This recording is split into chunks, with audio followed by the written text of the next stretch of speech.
Fala pessoal, se você curte momentos de reflexão, aprendizado e conexão com a fé, já se inscreve aqui no canal Momento do Pai, já deixa o like no vídeo e não se esqueça de ativar o sininho para não perder nenhum conteúdo novo. Que Deus abençoe você e sua família. Eu quero falar sobre um princípio fundamental que eu percebi que ele tem roubado mais pessoas da plenitude de Deus até do que batalhas exteriores ou algumas crises na sua jornada de fé.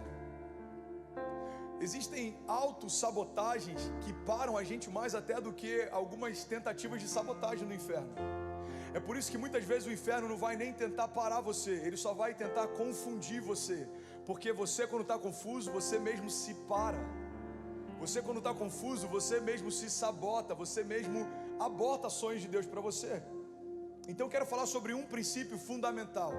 Irmão, esse princípio, quando não é honrado, ele inclusive impossibilita Deus de fazer aquilo que Ele gostaria de fazer. Então, um conselho de amigo, ouça, porque isso pode mudar a tua história hoje. Você está comigo? Diga amém.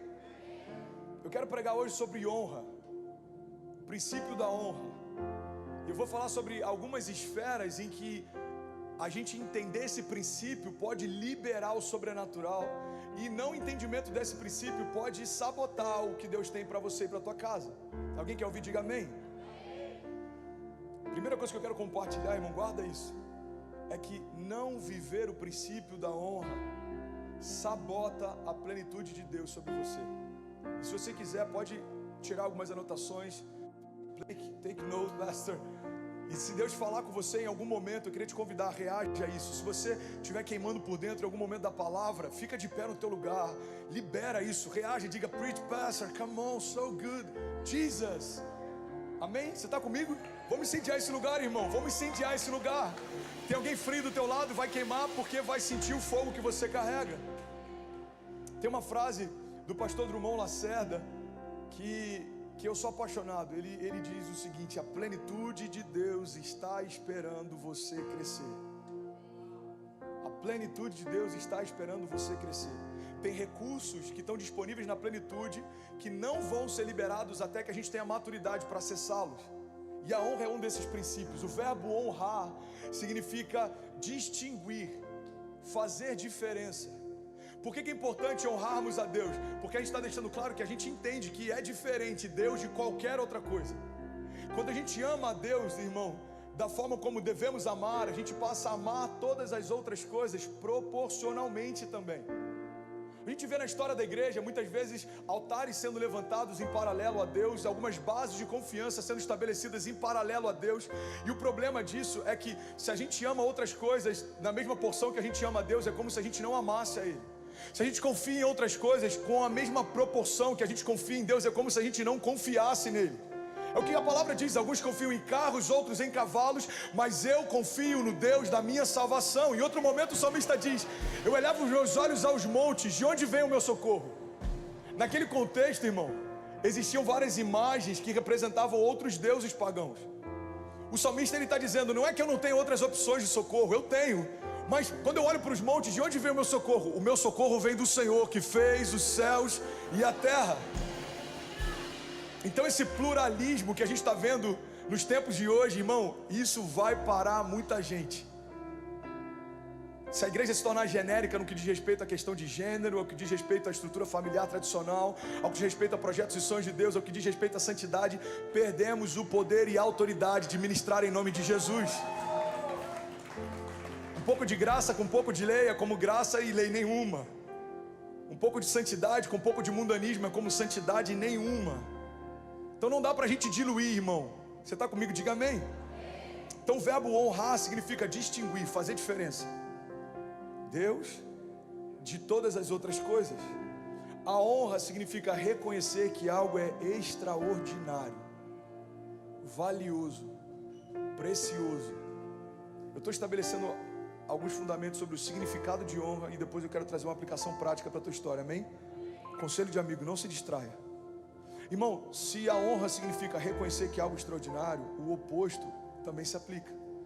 Desonra significa tratar algo como se fosse ordinário, sem nada de especial, sem nada de mais.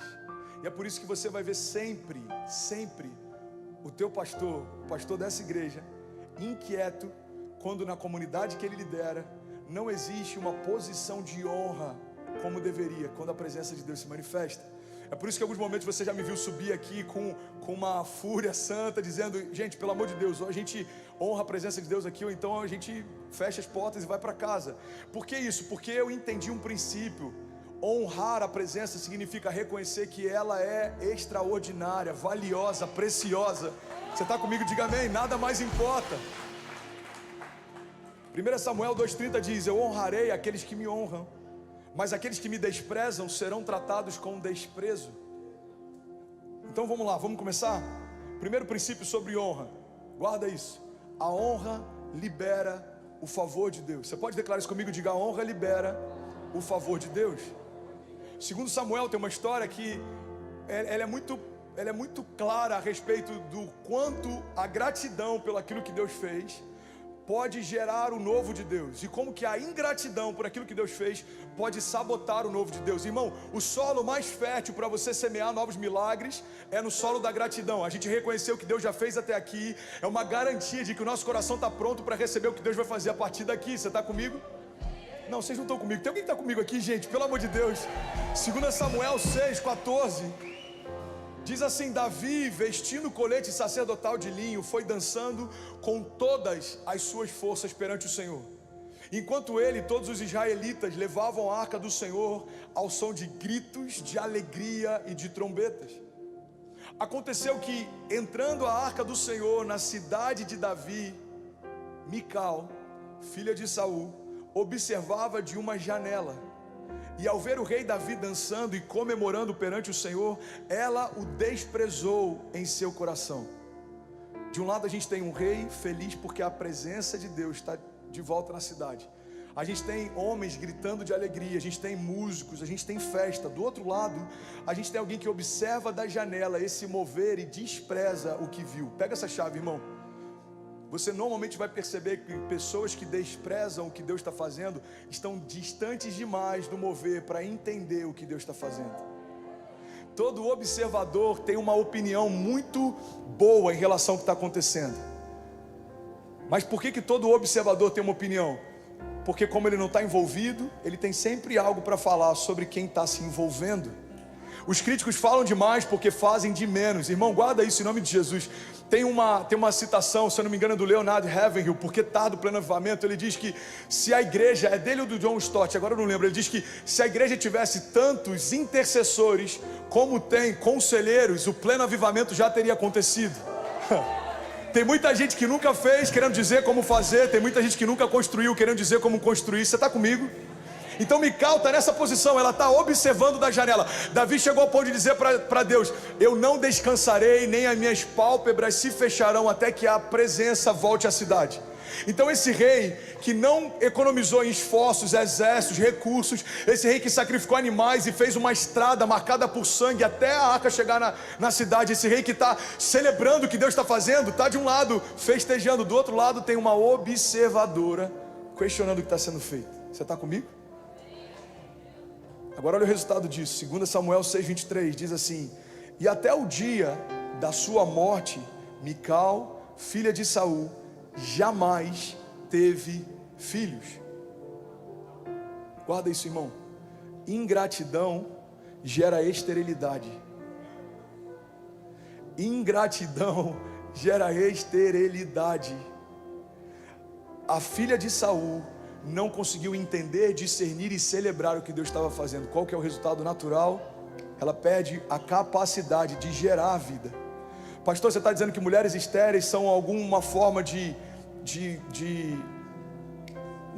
alguma forma de maldição, algo de Deus? Não, pelo amor de Deus, não tem nada a ver com isso. Não pega um fato e torna disso uma doutrina, ok? Mas nesse caso, Deus coloca no mesmo texto para deixar claro que o resultado do posicionamento de desonra dela trouxe esterilidade sobre ela. Então guarda isso, irmão, em nome de Jesus. Ingratidão gera esterilidade.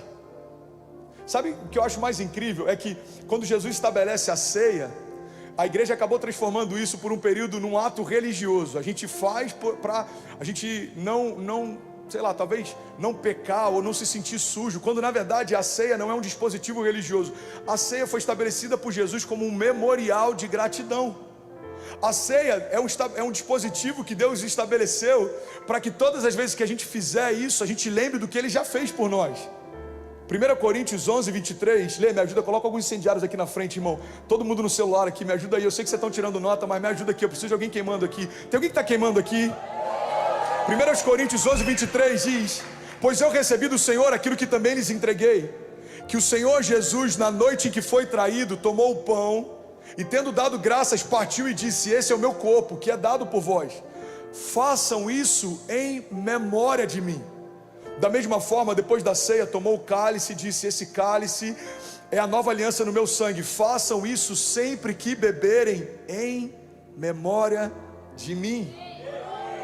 Pois sempre que comerem desse pão ou beberem desse cálice, vocês anunciam a morte do Senhor até que Ele venha. Irmão, quando a gente celebra o que Jesus já fez, a gente abre espaço para aquilo que Jesus ainda vai fazer. Você está comigo? Diga amém. Segunda chave que eu quero liberar sobre honra é que a unção que você honra, você usufrui. Fala isso comigo, fala com autoridade. A unção que você honra, você usufrui.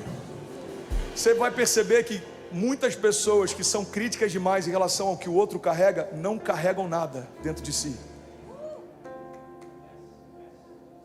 Tem gente que reclama: eu não gosto da pregação dele, eu não gosto da música dele, eu não gosto da palavra dele, eu não gosto do GC dele, eu não gosto da... Irmão, isso nada mais é do que uma expressão de um descontamento consigo mesmo.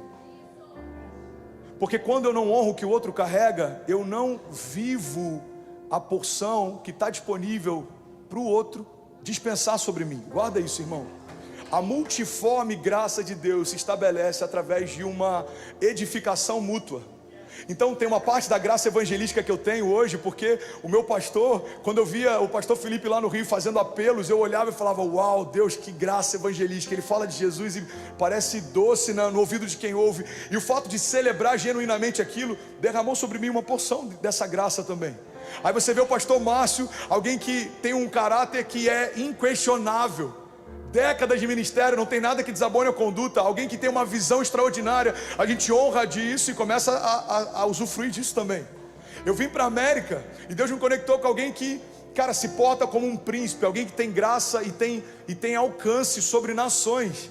3 meses caminhando com o pastor André Valadão, eu comecei a celebrar tudo aquilo que eu vivi, experimentei. E aí Deus começa a aumentar o meu alcance, Deus começa a levar minha voz a lugares que eu nunca imaginei, Deus começa a me conectar com príncipes da minha geração. Irmão, a unção que você honra, você usufrui. Você usufrui. Você reconhece, você honra, você usufrui, está disponível. A gente vê isso entre Elias e Eliseu, a gente vê isso entre Timóteo e Paulo, a gente vê isso até entre Davi e Saul. A maior guerra de Davi, irmão, não foi enfrentar o gigante, foi não matar Saul quando poderia ter feito. Ele olha e fala: eu não posso desonrar quem Deus em algum momento honrou. Eu não posso tocar em alguém que Deus em algum momento ungiu. Então guarda isso em nome de Jesus. Isso é uma chave tão poderosa. Isso pode ativar e acelerar o teu chamado, o teu processo, a tua jornada. A unção que você honra, você usufrui. A unção que você honra, você usufrui. Você está comigo? Diga amém. Celebrar o que o outro carrega, irmão, ativa o que você carrega. Às vezes está adormecido, você nem sabe que carrega. Mas quando você começa a celebrar, honrar, aquilo começa a tomar vida dentro de você. Terceiro princípio sobre honra que eu quero compartilhar, e esse é um princípio imperativo, não é um convite. Terceiro princípio é: honra a tua casa. Honra a tua casa. 1 Timóteo 5,8 diz: se alguém não cuida dos seus, e especialmente da sua própria família, negou a fé e é pior que um descrente. Negou a fé e é pior do que um descrente. Você que é casado, olha para mim, sua esposa pode não fazer tudo o que você esperava ou gostaria que ela fizesse, mas isso não muda o fato de você ter uma obrigação perante Deus de honrar a tua casa. O teu marido pode ainda não ser como você gostaria que fosse. Embora grande parte daquilo que a gente reclama do outro, a gente não foi enganado. A gente sabia, mas acreditou que mudaria depois de casar. Não muda, às vezes só potencializa. Ok? A escolha foi sua, então não reclama com Deus, com algo que foi você que escolheu. Ok? Agora segura essa bomba aí, filho, e vai desarmando aos poucos. Amém? A igreja está começando a aprender o princípio. Antigamente a gente queria casar rápido. Não, preciso casar logo para me manter santo. Não, guarda isso, irmão. Estar encalhado não é ficar muito tempo solteiro. Estar encalhado é casar com a pessoa errada. Isso é estar encalhado. Alguém está comigo aqui? Diga amém. Tem uma galera que não quer celebrar pro esposo ou a esposa não achar que é indireta. Fica tranquilo. Honra a tua casa. Honra a tua esposa, honra os teus filhos. Trabalha mais se for necessário, mas não deixa nada faltar. Esteja presente, mesmo que você esteja cansado. Faça o teu melhor, dê o teu melhor. Faça tudo o que você pode, enquanto você pode. A vida passa rápido demais, irmão. A vida passa rápido demais. Honra o teu pai e a tua mãe. E eu quero compartilhar isso porque talvez no nosso meio tenha alguém que tenha alguma situação mal resolvida com o seu pai ou com a sua mãe. Alguém que está aqui ou alguém que está online. Deixa eu te dar um conselho de amigo. É melhor honrar o que Deus pede do que viver defendendo aquilo que para mim faz sentido. Pastor, você não sabe o que ele me fez. Guarda isso, irmão, em nome de Jesus. A honra é um princípio que não depende de reciprocidade. Alguns anos atrás eu passei por um período de maior desonra ministerial e eu decidi honrar, independente do que estava sendo feito ou falado. E eu lembro que em algum momento a Kezinha falou: amor, já tá bom. Eu falei: não, amor, a honra é um princípio que não depende de reciprocidade. Se você semeia a honra, você colhe os frutos dela, independente de se o outro faz ou não. Então guarda isso. Pastor, mas eu sofri algumas coisas, mas ele ainda é o teu pai. Se não fosse a genética dele, você não teria nascido. Se não fosse a tua mãe, você não teria nascido. Ah, mas ela não cuidou de mim. Mas ela não abortou você está de pé. Você foi gerado, em algum momento foi ela quem nutriu você, queira você ou não. Honra o teu pai e a tua mãe. Irmão, guarda isso em nome de Jesus. Não é um pedido de Deus. Isso é muito forte. Não é um conselho de Deus. Não é uma sugestão de Deus. É uma ordem.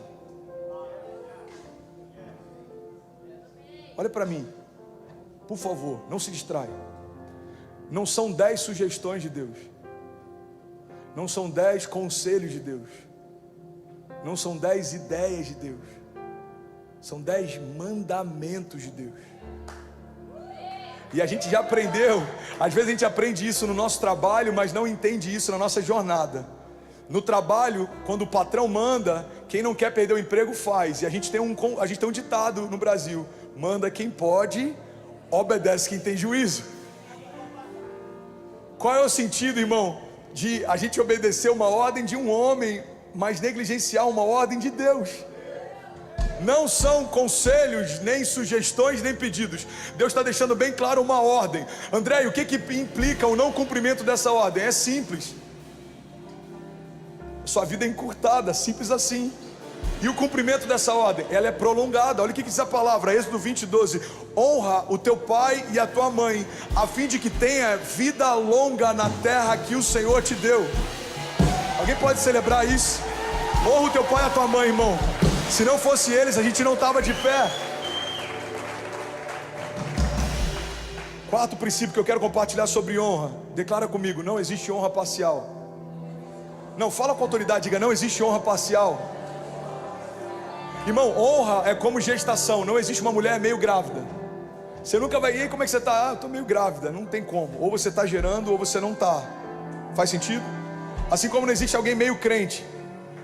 Não, eu sou evangélico não praticante. Não, você não é crente. Simples assim. Ah, eu sou católico não praticante. Como que alguém pode professar uma fé que não pratica? Não faz sentido. O IBGE estabeleceu isso só para poder de alguma forma criar um censo para categorizar religiões, mas isso não é algo que debaixo dos céus faça sentido. No último censo, o IBGE agora acrescentou uma nova categoria. Isso é motivo de vergonha para a igreja. Agora também existe a categoria evangélicos não praticantes. Evangélicos que não praticam o evangelho não são evangélicos. Simples assim, você está comigo? Então não existe também honra parcial. Declara comigo isso, diga: não existe honra parcial. Aquele episódio da mulher que quebra o vaso, ela tem um óleo precioso, valia 1 ano de trabalho, o valor daquele óleo.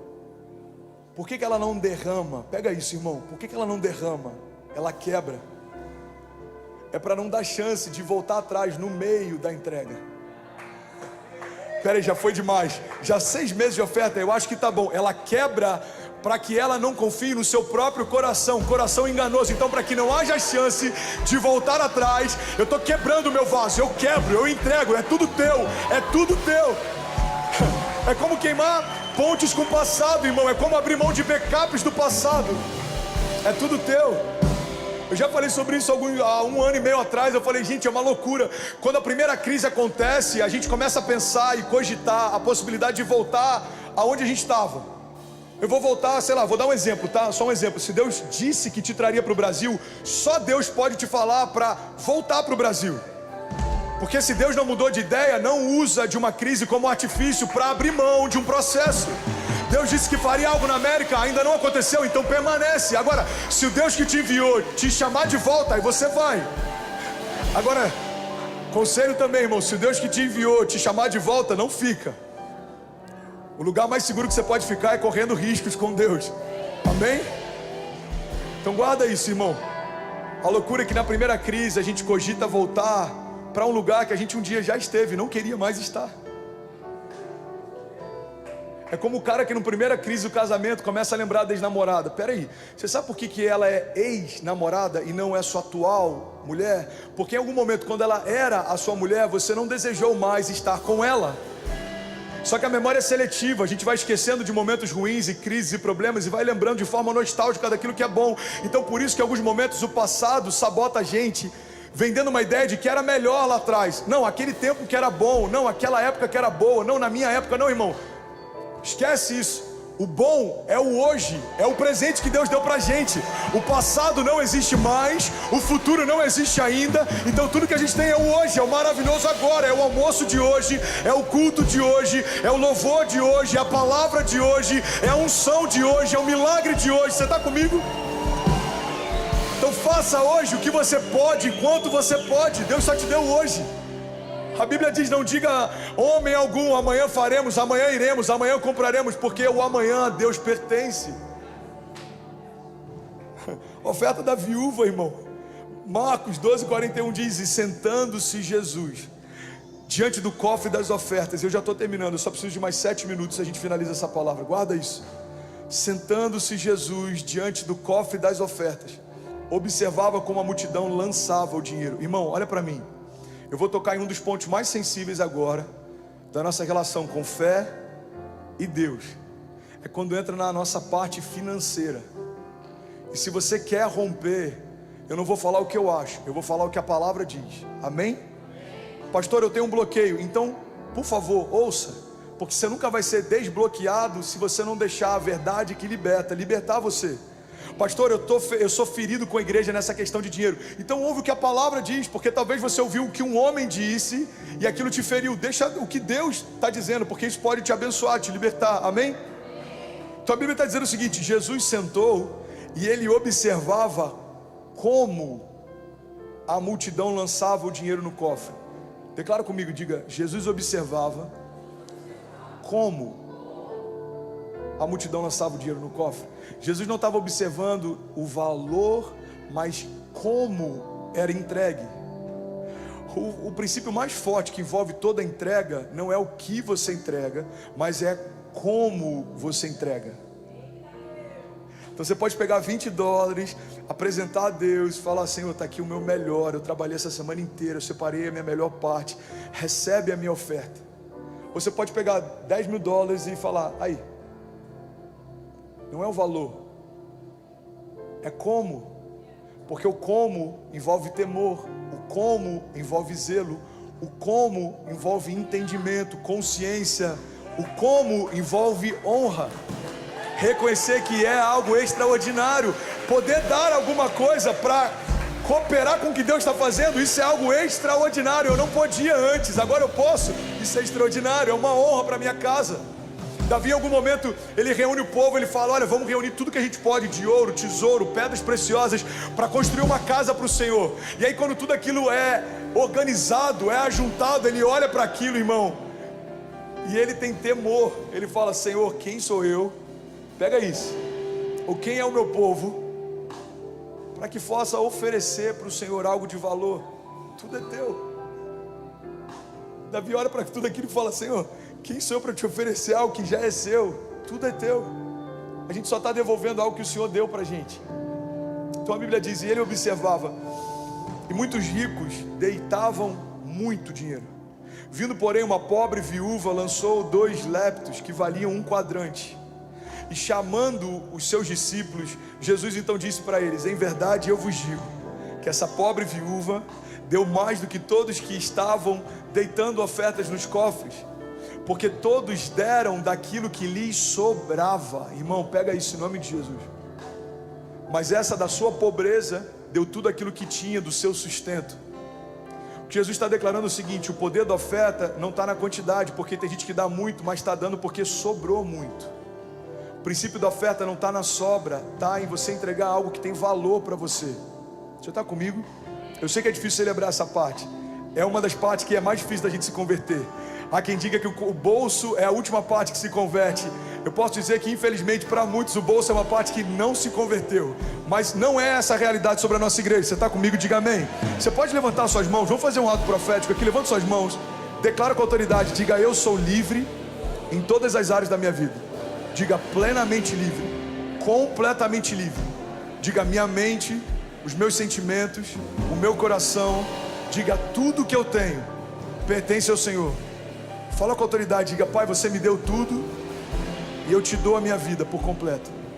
A minha vida é sua, Pai. A minha vida é sua. Em nome de Jesus. Amém, amém, amém. Você pode aplaudir Jesus no seu lugar? 2 Coríntios 9:7. Faça cada um conforme resolveu no seu coração, não com tristeza, nem por necessidade, porque Deus ama quem dá com alegria. Qual que é o fundamento? O princípio da oferta está na honra com que a gente celebra ela. Deus, eu estou dando com alegria. Quem sou eu para poder te dar alguma coisa? Está aqui o meu melhor, eu estou te entregando com alegria. Mateus 6:21 diz: pois onde estiver o teu tesouro, ali também estará o teu coração. Por que muita gente se incomoda a ouvir sobre isso? Só se incomoda em ouvir sobre esse princípio quem é escravo dele.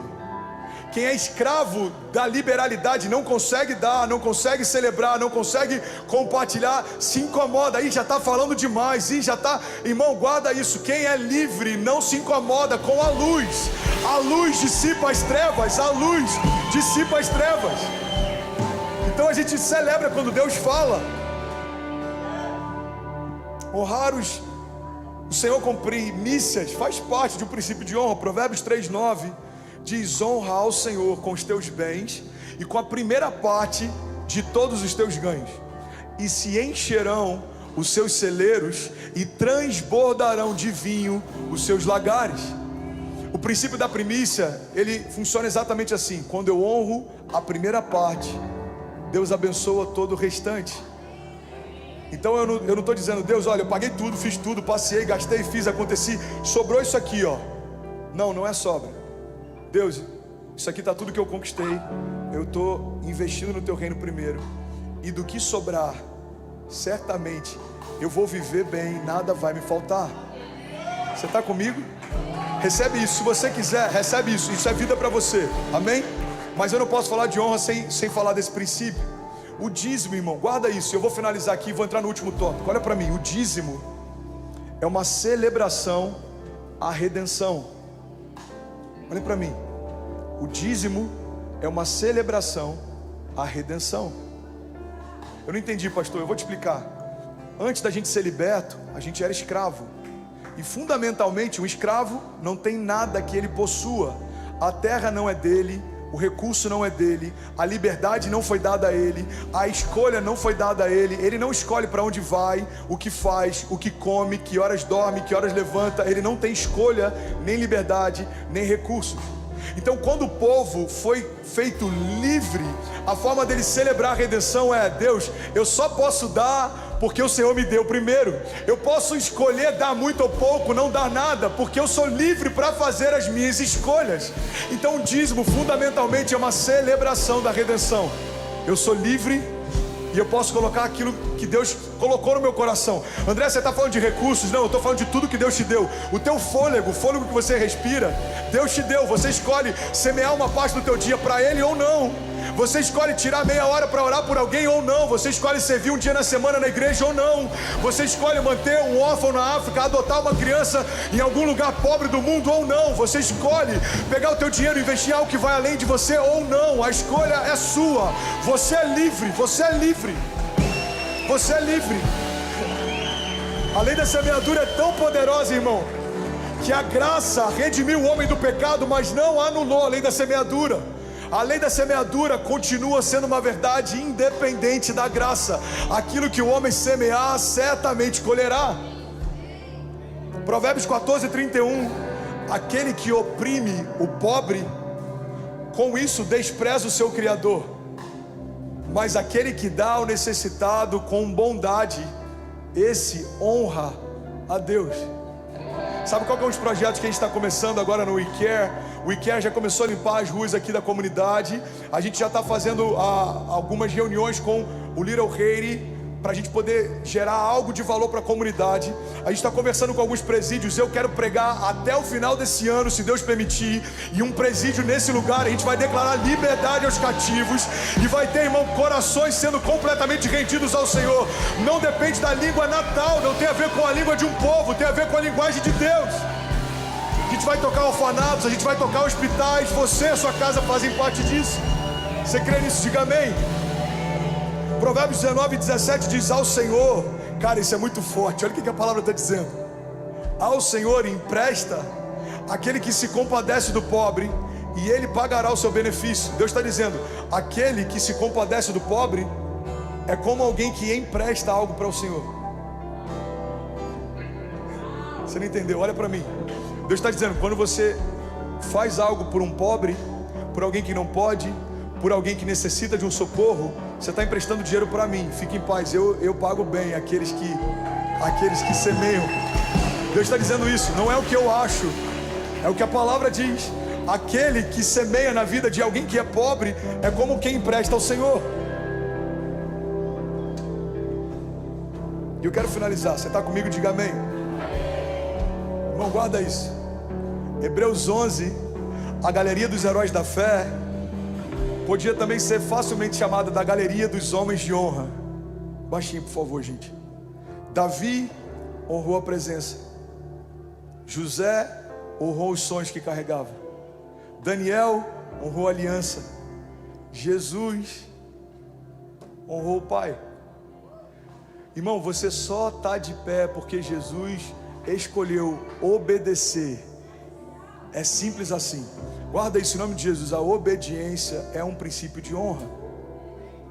Deixa eu liberar algo sobre você. Pega isso em nome de Jesus, irmão. Jesus ensina a oração do Pai Nosso. E a oração do Pai Nosso fala basicamente sobre isso. Seja feita a tua vontade, assim na terra como já é feita no céu. Guarda isso. Alguém está recebendo algo de Deus? Guarda isso. Deixa eu liberar algo sobre você. Irmão, a lealdade, ela só existe na discordância. Você que é voluntário, serve aqui nessa casa, você que de alguma forma faz parte disso aqui, você que se entende como ovelha e me reconhece como seu pastor, ouve isso e guarda com carinho. A lealdade só existe na discordância. Porque quando eu concordo com uma direção que é dada, eu não preciso ser leal, eu já concordo. Eu também acho que é o melhor a fazer. Eu também acho que é para lá que a gente tem que ir. Eu também acho que esse é o melhor caminho. Então, concordância não necessariamente depende de lealdade. Agora, quando eu discordo e ainda assim me submeto, eu estou sendo leal. Faz sentido? Eu não faria desse jeito, mas eu reconheço. Deus é contigo, eu estou debaixo dessa missão, eu sou submisso, ou seja, eu estou debaixo da mesma missão, submissão. Eu vou com você. Os discípulos fizeram isso. Quando Lázaro morreu, Jesus volta pelo mesmo caminho que eles quase foram apedrejados na vinda. Os discípulos estão falando, não, Senhor, a gente vai morrer, não é para ir para aí. Ele falou assim, ei, vocês querem vir, eu vou ficar. Quando ele está pregando no Sermão do Monte, Senhor, o teu discurso é forte demais, não há quem resista. O povo está indo embora, vocês querem ir com eles também? Ou vocês vão ficar? Aí Pedro fala, Senhor, para onde iremos nós, se só tu tens as palavras de vida eterna? Para onde eu vou? Eu já vendi os meus barcos, eu abri mão da minha zona de segurança, não tenho para onde ir, você é o meu único caminho agora. Então guarda isso, irmão. Jesus, ele espera dos seus discípulos obediência, porque ele é o maior referencial de obediência. Guarda isso, eu finalizo aqui. O louvor pode subir, o vocal pode subir. Jesus. Jesus honrou o Pai até o final. Tem um momento que Jesus está prestes a se entregar na cruz. E o cálice que seria colocado sobre ele carregava toda a condenação de toda a criação. Irmão, Jesus não pediu para que, se fosse possível, Deus tirasse dele o cálice, porque ele não queria sentir dor, porque ele não queria ser crucificado. Jesus não tinha problema com a dor que ele ia sentir. A angústia mortal que Jesus sentia era por conta da separação que ele ia experimentar. Olha para mim. Desde o princípio, Deus, o Filho e o Espírito Santo são um só. No princípio ele era o Verbo estava com Deus, o Verbo era Deus. E todas as coisas foram feitas por meio dele, sem ele nada do que foi feito se fez. Lá em Gênesis diz que Deus então estabeleceu a luz, ele disse haja luz e houve luz. Só que o sol, a lua e as estrelas, Deus só criou dias depois, se eu não me engano 2 dias depois. A luz que Deus está revelando no primeiro dia da história não é a luz do sol, é Jesus, a luz dos homens. Ele está dizendo haja, ele está dizendo se manifeste, filho, brilha a tua luz sobre toda a criação, haja luz. E é por isso que no 6º dia, quando ele fez você, ele não disse então eu vou fazer, não, ele disse então façamos nós, o homem é a nossa imagem, a nossa semelhança. Você está comigo? Diga amém. Então pega isso, irmão, uma aula do carisma de graça aqui para você. Jesus está com o Pai no princípio, Jesus está com o Pai no meio, e eu poderia falar por horas aqui sobre isso. A serpente de bronze levantada sobre o deserto, a condenação de Deus sobre o povo, sobre Jesus para redimir o povo, Jesus prefigurado em vários momentos, Jesus oculto na antiga aliança, Jesus revelado na nova, Jesus sendo manifestado pela boca do profeta, dizendo, olha, um menino nos foi dado, um filho nasceu, e o governo está sobre os seus ombros, e ele será chamado maravilhoso conselheiro, Deus forte, Pai da eternidade, príncipe da paz. E aí os profetas diziam, ele virá, ele reinará em glória, e ele viverá isso. E eles diziam a respeito do que aconteceria até que Jesus chega. O Verbo se fez carne, habitou no nosso meio, andava no meio do povo. Ele aprendeu a andar, a falar, engatinhar. Ele aprendeu sobre a palavra, ele começou a ensinar a palavra. Foi batizado, recebeu o batismo do Espírito, recebeu a porção de Deus. Mas chega um momento que Deus fala para ele, olha, agora está próximo. Pega isso, irmão. Se isso aqui não tocar você, o Evangelho não vai tocar você, porque esse momento é a essência do Evangelho.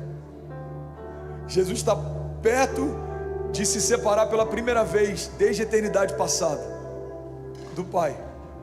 O cálice que carregava a condenação ia desconectar ele do Pai. A santidade de Deus não suportava o pecado que viria sobre Jesus.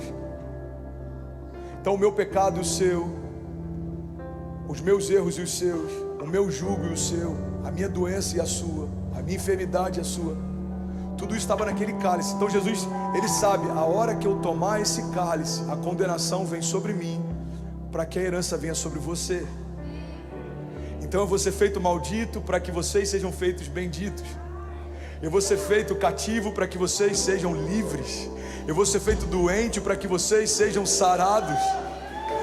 Aquele que não cometeu pecado se fez pecado para que nós fôssemos feitos justiça de Deus. É esse momento que está. Aí Jesus fala, Mateus 26, 39, Jesus fala, indo um pouco mais adiante. Eu não sei se vocês vão em dia perfeito, mas vamos ministrar ela, por favor, dia perfeito. Mateus 26, 39 diz, indo um pouco mais adiante, prostrou-se com o rosto em terra e Jesus orou: meu Pai, se for possível, afasta de mim esse cálice. Contudo, não seja feita a minha vontade, mas a sua. Você sabe o que Jesus está falando? Ele está falando: Pai, se você puder, me tira dessa, mas a despeito das minhas vontades, faz a sua. Sabe o que é isso? Isso é honra. Eu não quero me separar de você, mas eu sei, Pai, que você não quer se separar deles. Cara, isso é muito forte. Irmão, Jesus amou a vontade de Deus de tal maneira que ele entendeu que o Pai abriu mão dele por um dia, por 2 dias, por 3 dias, para não ter que abrir mão de você para sempre. Você consegue imaginar isso sendo feito naturalmente? Você consegue imaginar eu chegando para Cecília e falar: Cecília, papai vai abrir mão de você para ficar com Benício e com seus próximos irmãos? Você consegue imaginar isso? É isso que Deus fez. O unigênito de Deus. Irmão, Jesus era o único filho de Deus. Então o unigênito de Deus honrou a vontade do Pai para que enfrentasse o inferno e a morte, ao 3º dia ressuscitasse e se tornasse então o primogênito de muitos irmãos. Você sabe por que você está de pé? Porque Jesus escolheu honrar a vontade do Pai mais do que a vontade dele. Você sabe por que os seus filhos vão viver as promessas que Deus fez para você? Porque eles vão ver os pais deles honrando a vontade de Deus mais do que a sua própria vontade. Você sabe por que você vai prosperar? Porque você vai honrar aquilo que Deus te chamou para construir mais do que aquilo que você deseja construir. Você sabe por que a gente pode crer no amanhã? Porque Ele vive, Ele reina, e a Ele seja dada a honra, a glória, o poder e a majestade para sempre, para sempre, para sempre. Você pode ficar de pé no teu lugar, você pode levantar suas mãos. E aí, tudo bem? Você acabou agora de assistir um vídeo. Se você ainda não está inscrito, já se inscreve também no nosso canal, ativa esse sininho aqui embaixo de notificação e toda vez que eu fizer uma live ou estiver transmitindo uma mensagem ao vivo, você vai ser um dos primeiros a saber. Mas eu deixei mais 2 indicações aqui que eu espero que façam muito sentido para você. Então já aproveita e clica para assistir a próxima mensagem, beleza? Seja bem-vindo ao time de incendiários e eu espero de verdade que essas mensagens mudem a sua vida como elas têm mudado a minha também. Até a próxima. Valeu! E assim chegamos ao final de mais um Momento do Pai. Se esta mensagem tocou o seu coração, não aguarde só para você. Compartilhe este vídeo com seus amigos, sua família e em seus grupos, para que mais pessoas possam ser alcançadas por esta palavra de fé. Além disso, quero que saiba que este é um espaço seguro para nos conectarmos em oração. Se você ou sua família estão precisando de uma prece, escreva seu pedido aqui nos comentários. Estaremos lendo e orando por cada um de vocês. A sua causa é a nossa causa. Que a bênção do Pai, do Filho e do Espírito Santo esteja com você e sua família hoje e sempre.